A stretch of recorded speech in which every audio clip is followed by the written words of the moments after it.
오늘 기후미식회 농업 현장 핵심 이슈를 짚어주시는 홍한나 경기도 친환경 농업인 연합회 사무처장님 모셨습니다. 안녕하세요. 네.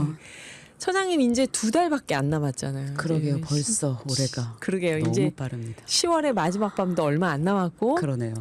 연말로 갈수록 더 바빠지시나요? 어떤가요? 네, 지금 아무래도 뭐 국감도 있고 이제 우리 경기도도 또 행정감사도 있고 해서 그런 일들로 우리 농업인들의 요구들을 많이 전달하기 위해서 국감장, 행감장 뛰어다니느라고 좀 바쁩니다. 아, 그러시구나.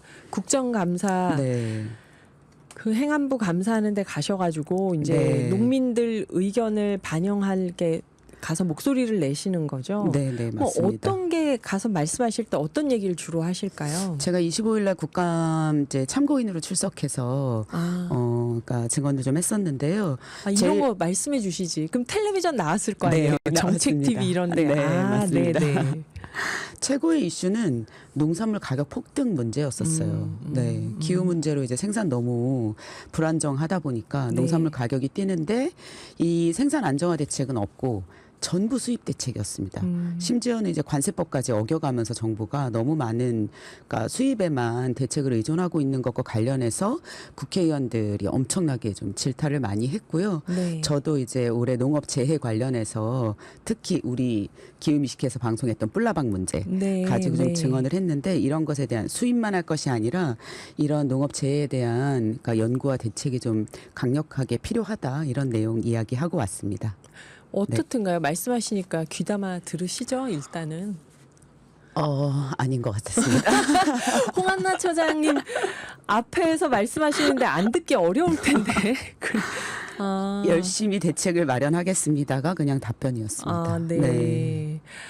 국감 이야기는 또 조만간 자세히 네. 조목조목 우리가 들어보기로 하고요. 네. 얼마 전에 전국 친환경 농업인과 급식 관계자들이 한자리에 모여서 기후급식 페스타, 기후급식 축제 인 경기 네, 맞습니다. 이런 행사를 하셨다고요. 이게 네. 어떤 행사였나요?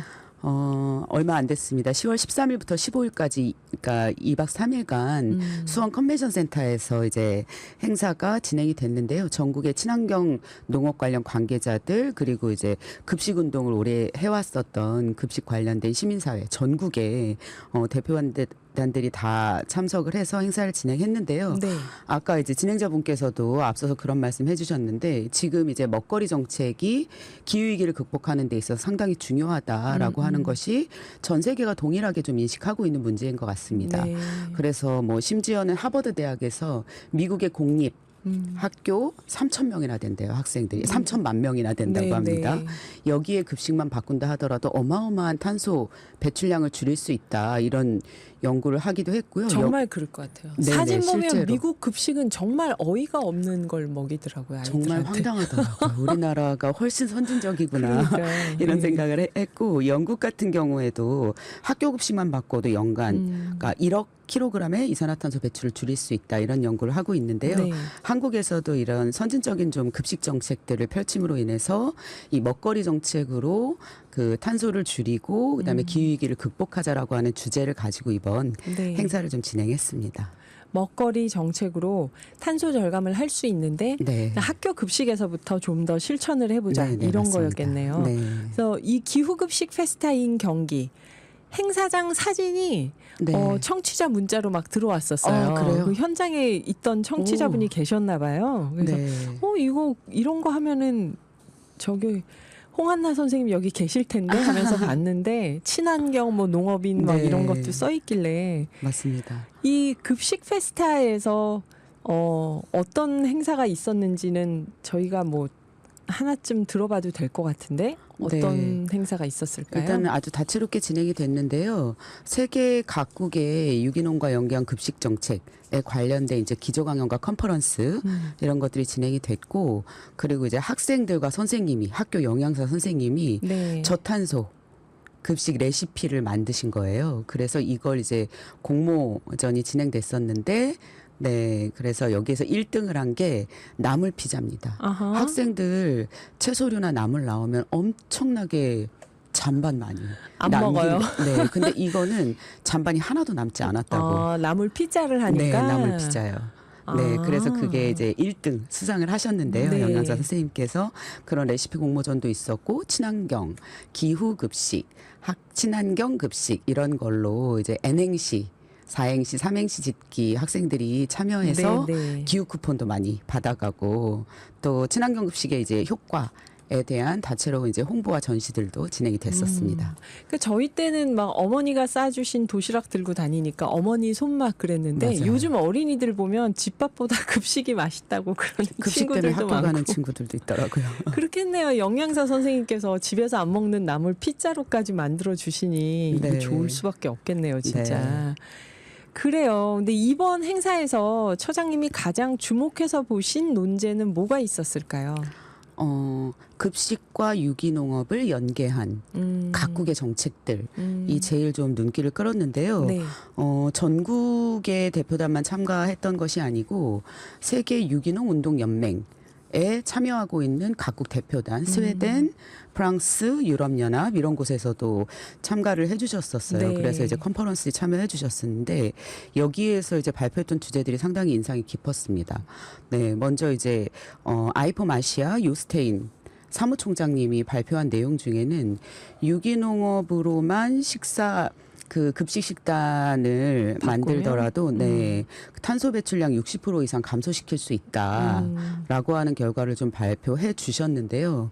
더 의미 있었던 건 이제 탄소 배출뿐만 아니라 우리 다이어트 많이 하잖아요. 네네. 네, 비만도를 31%나 낮출 수 있다고 합니다. 그렇겠죠. 네, 암 네. 발생 가능성도 25% 이상 낮출 수 있고 전 세계의 건강과 유기농과 관련된 논문 50편을 검토해서 그것에 대한 연구 결과를 이제 보고해 주셨는데 그것이 상당히 좀 그러니까 또 의미가 있었고 그다음에 EU 같은 경우에 로라 소크 먹거리 정책관이 참가해 주셨었는데요. EU 같은 경우에 이제 각 국별로 유기농 급식을 법제화해서 몇 프로 이상은 반드시 유기농으로 급식을 공급하여야 한다라고 하는 규정들을 쭉 소개를 해주셨어요. 그래서 뭐 프랑스는 유기농 20%, 그다음에 우리나라의 무농약 정도 수준인 것 같은데 지속가능 제품은 50% 이상을 반드시 공급해야 된다라든지 뭐 이탈리아는 각 제품별로 유기농을 몇 프로 이상 공급해야 된다. 이런 것들이 아예 법제화돼서 정해져 있다라고 하는 정책이 소개가 됐는데 아무래도 이제 먹거리에서만 이 농식품 체계에서 발생하는 탄소가 전 산업 분야의 31%나 차지한다고 합니다. 네. 생산부터 버려지는 데까지. 그래서 이제 학교 급식 정책들, 급식 정책만 바꾸어도 상당한 양의 탄소가 좀 줄어들 수 있고 또 유기농 생산이라고 하는 게 탄소 감축에 있어서 엄청난 역할을 하기 때문에 이런 급식 정책에서 유기농과 아주 적극적으로 연계한 이런 공격적인 정책들을 유럽에서는 많이 쓰고 있는 것 같습니다.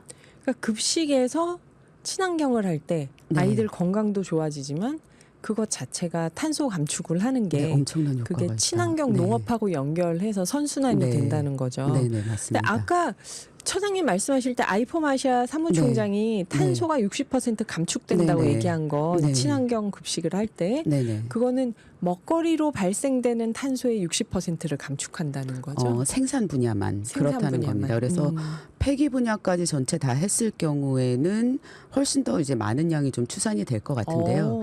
생산에서 발생되는 것이 100이라고 했을 때 이것을 60% 이상 생산 분야에서 감축할 친환경 수 유기농 있다. 분야가 감축할 수 있다라고 하는 보고였습니다. 그리고 우리가 급식하면은 네. 학교 학생들 급식만 생각하는데 네네. 선생님 항상 강조하시는 게 사무처장님이 군인들도 급식을 네, 하고 맞습니다. 네. 학생도 어떻게 보면 어린이집 유아부터 영유아부터 대학생까지가 다 말하자면 급식 대상인 대상입니다. 거죠. 네. 그러네요. 그게 급식의 범위가 정말 크네요. 그러면 네, 엄청 넓습니다. 심지어는 회사원들의 맞아요. 단체 급식 같은 경우에도 그것도 급식에 범주에 들어가겠네. 포함됩니다. 그럼 여기서 친환경 급식을 하자고 하는 건 집 바깥에서 집단적으로 먹는 모든 네. 급식을 다 포함하는 네, 걸까요? 네, 맞습니다. 공공 영역뿐만 아니라 사적 영역. 에서도 네, 네. 그래요. 그래서 지금 공공 급식이나 먹거리를 유기농으로 바꾸려면 네. 친환경 유기농으로 바꾸려면 이게 지역과 관의 협력과 지원이 필수적일 텐데요. 네. 선진국들은 어떤 방식으로 체계를 잡아가고 있을까요, 이걸? 일단은 우리나라랑 다르게 유기농업으로의 전환을 수치화시켜서 목표치를 만들었더라고요. 그래서 유럽연합 같은 경우에는 이번에 보니까 2030년 5년밖에 안 남았는데 네. 유럽 전체 국가 다 25%를 유기농지로 바꾼다라고 하는 걸 목표로 잡고 있고 네. 덴마크 같은 경우에는 공공급식 유기농 비율을 아예 90% 엄청난 수치잖아요. 90%로 달성하겠다 이런 목표를 잡고 있고 심지어는 옆나라 일본 같은 경우에도 25% 유기농지로 다 전환하겠다. 현재 일본은 0.1%밖에 안 됩니다. 유기농지가. 아하, 굉장히 일본 낮은데 유기농지가 0.1%인데 25%. 25%까지 가겠다. 심지어는 네. 북한도. 북한은 어떻게 하고 있는? 북한은 그걸 목표치로 정해 있지는 않은데요. 북한도 유엔 가입 국가입니다. 그렇죠. 많은 분들이 모르시는데 동시 가입했죠. 네, 우리하고. 맞습니다. 예. 동시 가입했습니다. 네, 근데 북한에서도 유엔에 제출한 지속 가능 발전 보고서가 있어요. 북이 제출한 거기 보면 농업이 첫 번째입니다. 유기농으로 전환하는 것을 지속 가능 발전 목표에서. 그래서 지금 조선중앙 TV 유튜브 보시면 금방 찾아볼 수 있는데요. 거기에서 이제 유기농법에 대해서 엄청나게 홍보를 많이 하고 있습니다. 북한도. 오호. 네. 놀라운 사실이죠. 오호. 네. 뭐 농약값이 더 비싸서 그렇다는 얘기도 있긴 하지만. 아니 그런데 원래 우리 전통적인 농법이 유기농법에 네. 가까웠으니까 네. 그거는 맞습니다. 좀 긍정적으로 네. 봐야 될 것 같네요. 그런 부분은. 네, 그래서 이런 그 세계 각국의 이런 게 첫 번째로는 유기농 전환 목표를 설정해 놓는 것. 네. 그리고 두 번째로는 공공급식에는 유기농 목표를 수치화해서 넣는 것. 근데 이제 다 나라들이 똑같더라고요. 그러니까 사회적 합의들을 이끌어내는 걸 굉장히 중요하게 생각했습니다. 유기농으로 전환하고 채식 위주의 식단으로 바꿔내고 어느 나라나 학생들이 고기를 좋아하는 건 똑같은가 봐요.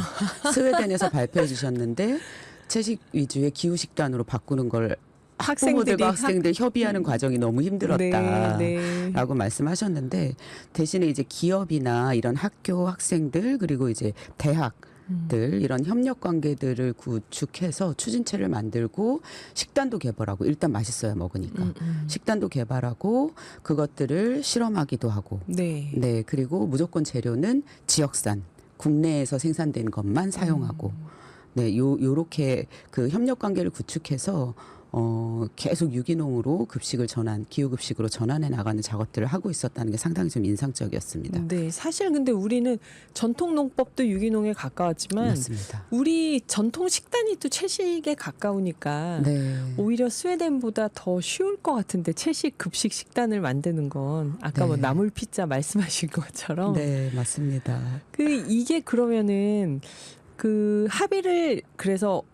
합의를 이끌고 나서 어떻게 지금 추진을 하고 있는지도 궁금하거든요. 이 각 나라들이. 각 나라들이 합의를 하고 일단은 테스트베드를 구성을 하더라고요. 그래서 이것들을 학교에서 아이들이 정말 잘 먹고 그리고 중요한 건 그 먹거리 정책에서 탄소 감축하기 위해서는 음식물 쓰레기를 남기지 않는 것도 네. 중요하기 때문에 아이들이 잘 먹는지를 계속 체크하고 식단을 계속 변경하고 그리고 일주일에 몇 번은 그러니까 어떤 것들을 반드시 사용해야 된다라고 하는 규정과 지침서들을 두어서 그것을 실행하는지 점검하고 이것이 굉장히 이제 그 쳇바퀴 돌듯이 물레바퀴 잘 맞아서 돌아가는 것처럼 그 행정에서 지방 정부가 중심이 돼서 체계를 잘 추진해 나가고 있었습니다. 네. 오늘 기후미식회 홍한나 사무처장님께 기후위기에 대응하기 위해서 어떤 먹거리를 먹어야 되는지 급식에 관련한 이야기 들어왔는데요. 니나 시몬의 노래 우리 애인은 나만 챙겨요. 이 노래 듣고 2부에서 뵙겠습니다. 근데 이제 이 기후급식이라고 하는 게 아직 뭐 학계에서 정착된 정의가 없기 때문에 네네. 생소한 분들 참 많으실 거예요. 친환경급식은 익숙하지만. 예. 근데 이제 단순히 기후급식이라고 하는 건 채식 위주의 식단만을 의미하진 않습니다. 네. 왜냐하면 비건 제품들을 보면 대부분 거기 들어가 있는 게 이제 외국에서 수입한 GM의 콩이 원료가 많거든요. 오늘 홍한나 처장님이 네. 제가 말하고 싶어서 근질근질하던 얘기를 딱 해주시네요. 네, 이거 정말 소비자분들이 잘 아셨으면 좋겠는데 맞아요. 특히 이제 가장 탄소를 많이 배출한다고 하는 글리포세이트가 포함되어 있는 제초제를 왕창 친 것이 바로 GMO 콩인데 지금 나와 있는 제품들의 대부분은 바로 이 콩을 사용하는 제품들입니다. 그래서 탄소를 일단 생산 과정에서도 엄청 많이 배출하지만 또 그 먼 거리를 유통해 오는 과정에서도 네. 어마어마한 탄소가 탄소 배출됩니다. 그래서 단순히 채식을 하면 비건을 하면 그 기후급식이다, 기후위기에 도움이 된다라고 하는 것이 아니고 유기농 방식으로 생산된 그래야 땅이 탄소를 흡수할 수 있으니까 네. 유기농 방식으로 생산된 것 그리고 화석연료를 최소화시키기 위해서는 제철이어야 합니다. 가온을 최대한 안 하는 그리고 지역 농산물 유통 과정을 좀 짧게 하는 것 그리고 철철 남기시지 마시고 다 먹는 것. 음식물 쓰레기 안 남기는 네, 거. 엄청난 탄소 발생합니다. 음식물 쓰레기에서. 네, 이렇게 하자라고 하는 것이 기후급식이구나라고 하는 것이 이번 대회 때 모두가 좀 합의해낸 기후급식의 정의라고 할 수 있을 것 같습니다. 저는 오늘 선생님 급식 얘기 들으니까 네. 어떤 생각이 드냐면 지역마다 그 좀 급식센터가 있었으면 좋겠어요. 아니면 네. 어떤 식당들을 지자체가 후원을 해서 뭔가 이렇게 급식센터처럼 만들거나 제가 그 일회용 그 인스턴트나 패스트푸드 먹으면 안 좋다 이 얘기를 하니까 네. 언젠가 전문가분이 근데 지금 20, 30대들의 주거 환경이 요리를 할 수 있는 맞아요. 주거 환경이 아니다. 그거는 그러니까 간단히 먹어야 되니까 통조림이나 인스턴트를 사다 놓고 먹을 수밖에 없다. 그 얘기를 하시더라고요. 맞습니다. 근데 친환경 급식을 하는 급식센터 같은 식당들이 지정 식당들이 지역마다 있으면은 네네. 집에 부엌이 없고 뭐 원룸이나 맞아요. 이런 데서 살더라도 고시원에 살더라도 가서 먹을 수 있는 데가 있으면 좋잖아요. 맞습니다. 덴마크의 사례도 이번에 얘기가 나왔었는데 덴마크는 그런 먹거리의 집이 있어요. 지역에. 네. 그래서 이렇게 먹어라라고 하는 식단에 대한 그 제공을 하기도 하고 공동주방 같은 것을 공동주방. 네, 지역에서 운영하기도 하고 해서 사람들이 최대한 건강도 챙기면서 그러니까 탄소를 감축하는 먹거리들을 도처에서 접할 수 있게끔 하는 정책들을 시행하고 있는데 아직 우리나라가 따라가지 못하는 영역입니다. 이 부분이. 그러니까 뭐 비건하면 요즘은 굉장히 세련된 유행처럼 네, 젊은이들 맞아요. 사이에 인식이 된 것까지는 고맙고 좋은데 네. 그래서 이제 마케팅을 하면서 그 마트에서 간단하게 먹을 수 있는 비건 제품들을 막 파니까 이제 네. 그걸 사다 먹는데 처장님 말씀처럼 그 성분이 제가 네. 보면 이렇게 먹느니 그냥 정육점에 가서 신선한 맞아요. 고기를 사다 먹는 게 더 좋겠다 이런 맞습니다. 생각이 들더라고요. 그것이 훨씬 탄소 차라리. 감축과 건강에 예. 유익한 것 같습니다. 그러니까 이게 참 음식물 회사들이 음식을 만드는 회사들이 네. 또 다시 한번 산업의 영역으로 끌고 가버린 거죠. 맞아요. 이거? 식품 대기업 위주로 지금 먹거리 유통 체계가 구성되어 있기 때문에 우리나라는 이 부분부터 좀 개선하지 않으면 네. 네, 탄소 발자국을 줄이는 먹거리를 생활에서 실천한다라고 하는 것이 정말 쉽지 않은 나라이기도 그러게요. 합니다. 네. 그런데 앞서 말씀해 주신 것처럼 네. 선진국이 유기농업을 확대하면서 기후급식으로 전환이 돼, 그러니까 선진국에서는 공공급식이나 먹거리를 유기농으로 지금 바꾸고 네. 있는 거잖아요. 네, 네. 그래서 아까 관의 협력이 네. 잘 되고 지방자치단체에서 네. 특히 중심이 지방정부가 중심이 돼서 네, 네, 이걸 맞습니다. 바꾸고 있다고 하셨는데 요 네. 얘기를 조금 더 자세히 해주신다면. 지방 정부들의 도시 계획에 이런 먹거리 계획이 포함되더라고요. 네. 근데 우리나라도 죄송합니다. 우리나라도 푸드 플랜이라고 해서 국가 주도로 먹거리 계획을 반드시 집어넣어야 된다라고 권장은 하고 있어요. 네. 그래서 푸드 플랜 관련된 연구 용역을 하게 되면 그 지방 정부의 점수를 좀 높여주고 교부금을 좀 더 많이 내려준다든지 이런 정책을 하고 있긴 하지만 안타까운 것은 거의 작동이 안 됩니다. 이게 즉 스웨덴 발표 사례처럼 기업까지 다 참여해요. 기업이 식단을 만듭니다. 네. 네, 그래서 기업이 그 식단을 제공하는 역할까지 하고 기업이 최대한 탄소 발자국을 줄이는 유통 과정에 동참하게 만들고 있었거든요. 스웨덴의 경우는. 근데 우리나라는 이런 지역 먹거리 계획, 푸드 플랜이라고 하는 것이 수립되어 있다 하더라도 기업의 동참이나 이런 것이 없기 때문에 일상생활에서 이것을 실천한다라고 하는 건 유통 과정을 우리가 만들 수는 없잖아요. 소비자들이. 그렇죠. 네, 그렇기 때문에 그것이 좀 어려운 부분이죠. 네, 그게 참 안타깝습니다. 그런 스웨덴의 사례라든지 지방 정부가 직접 먹거리 계획을 수립하고 거기에 모든 사회 구성원들이 동참시켜서 실천하도록 만드는 요소에 네, 이런 정책들이 우리나라도 하루 빨리 좀 시행이 되면 좋겠습니다. 그래요. 근데 저는 우리나라 학교 급식이 진짜 좋다는 네. 얘기를 외국 나간 친구들이 다 하거든요. 너무 대한 좋습니다. K 급식 최고다. 최고입니다. 근데 선생님께서 보실 때 그 기후 급식이 되려면 우리가 뭘 제대로 바꿔야 된다고 보시는지요? 아, 안타깝게도 우리나라 학교 급식 정말 좋거든요. 급식 네. 먹으러 학교 가는 아이들이 있을 정도로. 제 친구들이 고등학교, 중학교를 보내면서 학교 성적을 안 보고 급식만 보더라고요, 다들. 예. 맞습니다. 그 정도로 우리나라 급식 정말 잘 되어 있고 영양사 선생님들 노력 많이 해주시는데요. 그리고 많은 학부모님들이 학교 급식은 무조건 다 친환경 유기농인 줄 아세요. 근데 사실 그렇지 않습니다. 네. 경기도만 봐도 초중고 그 통합해서 보면 한 55.5% 정도밖에 안 돼요. 그러니까 초등학교가 한 75%로 가장 높은데 고등학교는 12% 정도밖에 친환경 급식을 실시하고 있지 않습니다. 아, 그래요? 네, 아이들이 많이 먹어서 식재료 값이 비싸서 그렇다는 네.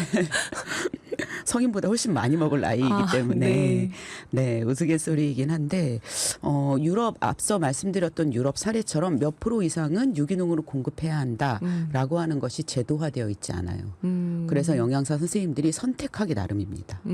그렇기 때문에 학교 급식의 유기농 제품들을 공급하려고 하는 그 지방 정부의 노력이나 이런 것이 네. 그 시장님, 군수님, 도지사님, 그다음에 교육감님 이런 분들이 특별히 여기에 관심이 없으면 뚝 떨어져요. 네, 이런 것이 좀 안타까운 상황이고요. 그나마 그래도 경기도 같은 경우에는 전국에서 가장 우수한 학교급식 시스템을 갖고 있어요. 경기도는 저는 그래도 조금 네. 안심하셔도 예. 네, 된다고 생각을 합니다. 하지만 학교급식도 외국의 사례처럼 유기농 공급량을 일정 정도 법제화, 제도화시켜서 강제하면서 식단을 기후급식으로 바꿔나가는 사회적 노력은 좀 필요하겠다 생각이 듭니다. 그게 고등학교에 12%밖에 안 되는 네. 건 좀 안타깝네요. 이때 맞아요. 한참 이 세포가 성장하고 그렇죠. 또, 먹거리가 네. 심리적 영향을 주는데 매우, 네네. 좀 좋은 걸 먹어야 좀 더 맞습니다. 차분해지지 않을까요, 학생들이? 실제로 그렇습니다. 네, 아이들 건강, 네. 또 토지 산성화를 막고 탄소 네. 절감을 하고 그 농민들을 지원할 수 있는 네네. 친환경 급식이 여러 가지 장점이 있네요. 유기농 급식이. 맞습니다. 그러면 지금의 공공급식이 만약에 친환경 급식으로 전환이 되려면 네. 친환경 급식이 이래서 좋다 하는 네. 객관적 데이터가 있으면 사람들이 더 납득을 할 텐데요. 네, 맞아요. 이번 행사에서 가장 저는 의미 있었던 부분이라고 평가하는데 네. 그 보니까 이제 스웨덴, 뭐 덴마크, 오스트리아 막 각국은 전부 이 공공급식 유기농으로 하면서 몇 프로의 탄소가 줄어든다. 얼마만큼의 탄소가 줄어. 이런 연구들을 너무 활발히 열심히 하고 있더라고요. 네. 근데 우리나라는 사실 그렇지가 않습니다.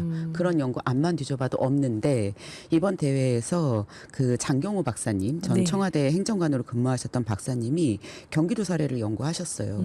그래서 경기도 같은 경우에는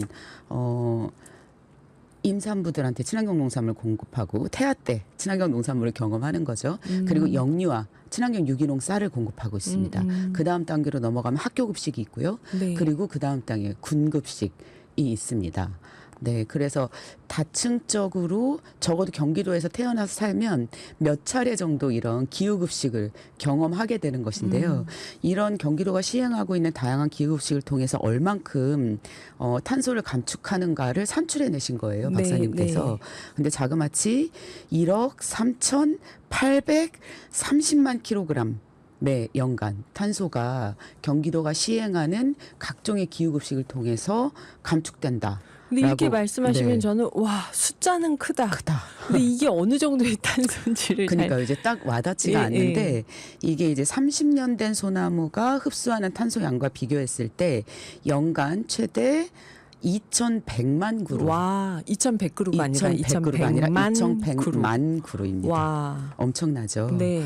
그래서 학교에서 나오는 급식을 우리 어린이들이 학생들이 안 남기고 깨끗하게 다 먹는 것만으로도 다른 거 아무것도 안 해도 1년에 소나무 15그루를 심는 것과 같은 실천에 효과가 있다고 이렇게 발표해 주셨습니다. 굉장히 이것 때문에 스웨덴, 덴마크 막 유럽연합에서 오신 분들이 깜짝 놀랐어요. 아하. 야, 경기도 엄청나다.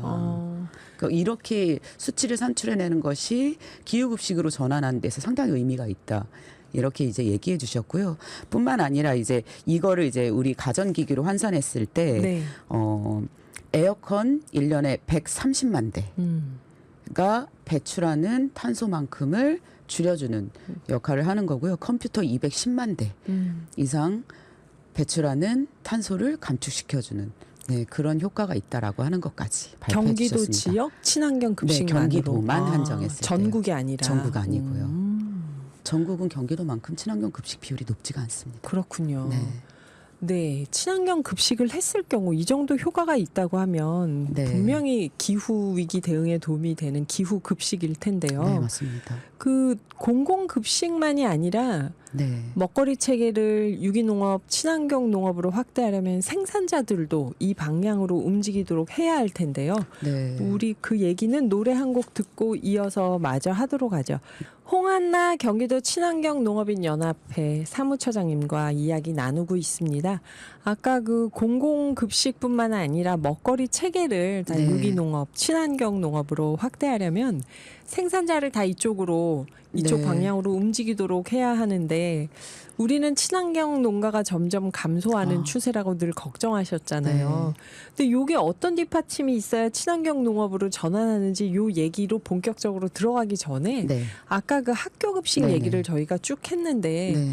그래 땅에도 좋고 아이들 건강에도 좋고 농민들에게 좋고 다 알겠어. 그런데 이게 돈이 예산이 들어가고 맞아요. 경제적으로 이게 좀 손해를 보면서 뭔가 좋은 일을 하는 그런 느낌을 주거든요. 그 네. 기사를 보면 여기에 대해서 하실 말씀이 있다고. 많은 예산이 투입된다. 네. 너무 뭐 비싼 급식을 하는 거 아니냐. 뭐 이렇게 그 공격하시는 분들도 있습니다. 그런 세력들도 있긴 한데 이번에 분석했던 게 탄소 감축량뿐만 아니라 네. 생산 유발 효과가 1조 974억 원 정도 되고 또 중요한 거는 고용 창출 효과가 6만 9천여 명이었습니다. 아, 이건 어떤 걸까요? 급식실부터 시작해서 그리고 학교 급식을 하려면 뭐 깐 감자가 들어가기도 하고 네. 썰은 양파가 들어가기도 하잖아요. 이걸 전처리 과정이라고 하는데 이런 그러니까 과정들이 참여하고 그러니까 가정에 참여함으로써 거기에서도 고용 창출 효과가 있습니다. 네, 그리고 네. 대기업이 아니에요. 지역의 중소기업들이 대부분 참여하고 있습니다. 그래서 이 친환경 학교급식이라고 하는 것이 탄소 감축과 생산 유발 효과 그리고 이런 고용 창출 효과 같은 경제적 효과도 동시에 좀 가지고 있고 지역 공동체 상생 효과까지 볼 수 있어서 물론 예산을 들여서 하는 거긴 하지만 사실은 돈을 벌어들이고 있는 정책이다. 저는 이렇게 평가하는 것이 맞다고 생각합니다. 돈을 그냥 써버리는 게 아니라 네. 땅의 지력을 회복하는 데 분명히 이게 투자 가치가 있는 그럼요. 거고 네. 분명히 이 친환경 급식을 하면서 여기서 생기는 생산 유발 효과나 고용 창출 효과, 네. 부가가치 유발 효과가 분명히 네. 있다는 거죠. 중소기업 상생 효과 이런 것도 네, 있고요. 중소기업 네. 상생 효과. 네. 그래요. 그러면 이제 생산자들이 어떤 뒷받침이 있어야 친환경 농업으로 전환을 하고 친환경 농가가 지속적으로 존재할 수 있는지 한숨부터 나오는. 올해 진짜 너무 여름이 고온이고 네. 병충해 창궐해서 진짜 친환경 인증 많이 포기하셨습니다. 네, 네, 네. 진짜 가슴 아픈 상황인데요.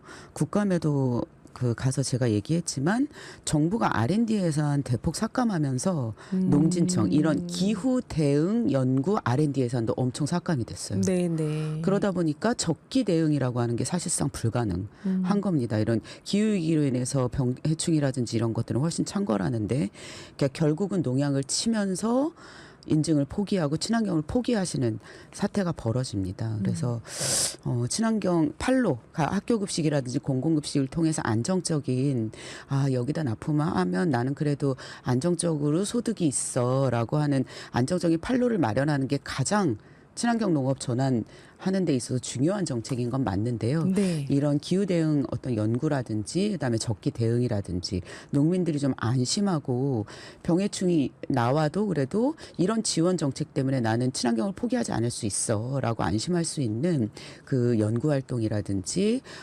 보조금 지원 정책들 이런 것들이 좀 다양하게 있어야 친환경으로 전환할 수 있을 것 같습니다.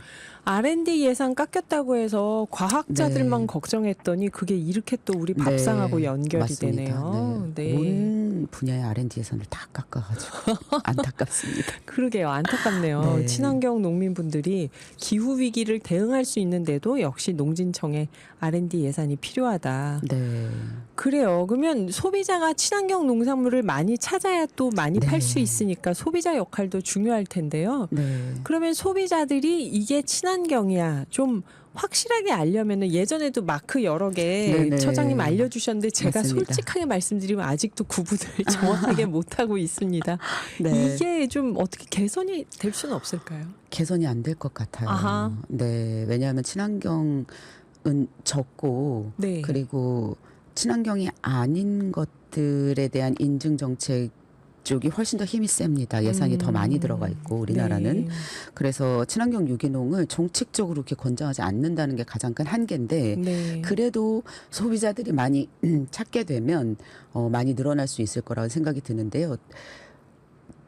그 유기농, 무농약 딱 두 가지밖에 없습니다. 글자로 친환경은 써 있습니다. 네. 한글로 써 있습니다. 한글로 써 있습니다. 유기농 또는 무농약. 무농약. 네, 이렇게 써 있는 거 아니면 전부 친환경이 아니에요. 근데 인증 마크가 똑같아요. 다른 글씨가 써 있어요. 맞아요. GAP라고 써 있기도 하고 저탄소라고 써 있기도 하고 맞아요. 녹색도 젖산- 똑같아요. 네, 녹색도 똑같아요.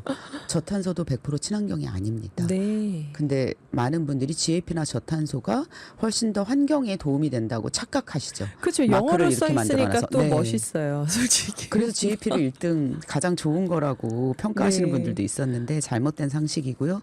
딱 두 가지밖에 없다는 거 인지하시고 구매하시면 좋겠습니다. 유기농, 무농약. 두 네. 가지밖에 없습니다. 네. 저는 이제 소비자 생활협동조합에 가입하셔도 되고 네네, 지역 그것도. 로컬푸드 매장도 있고 네.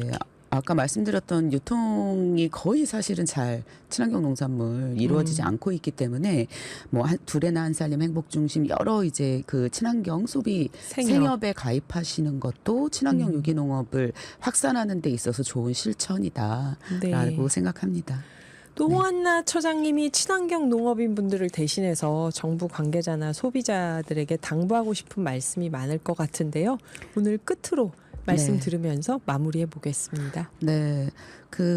우리나라 학교급식 정책은 참 선진적이라고 하더라도 유기농업에 대한 발전 전망이라고 하는 게 수치화되고 목표치를 수치화시켜서 만들어내지 않으면 학교급식에서 친환경 비중은 점점 저는 줄어들 수밖에 없다고 생각합니다. 그래서 국가 차원에서 유기농 전환을 수치화된 목표로 딱 정하고 지원할 수 있는 제도적 보완책들이 빨리 좀 마련되면 좋겠고 그중에서 가장 지금 추진하고 있는 것 중에 그 산림은 탄소 흡수원으로 지정되어 있어요. 네, 산림. 하지만 유기농지는 지정이 안 돼 있습니다. 아. 산림보다 5배나 탄소 흡수 효과가 좋다는 연구가 있음에도 불구하고 네. 그래서 유기농지를 탄소 흡수원으로 지정하는 법률을 제정하고 법적으로 제도적으로 보호하고 유지시키는 정책이 22대 국회 안에서는 이루어지기를 간절하게 희망해 봅니다. 네. 그리고 네. 또 그렇게 했을 때 또 네. 농민들이 안정적으로 농사를 지을 수 있을 테고요. 네, 맞아요. 유기농지를 열심히 만들어 놨는데 지주가 이제 그만 너한테 빌려줄 거야 하고 땅을 뺏어가면 유기농지 하루아침에 없어지거든요. 네, 이런 사태를 좀 방지하기 위해서도 중요한 정책이라고 생각합니다. 네, 항상 강조하시는 게 텀블러나 에코백을 쓰는 네. 것보다 먹거리에서 여러분이 무농약, 유기농을 선택하시면 탄소 감축 효과가 훨씬 크다고 합니다. 네. 홍한나 경기도 친환경 농업인 연합회 사무처장님께서 정리해 주셨습니다. 오늘 감사합니다. 감사합니다.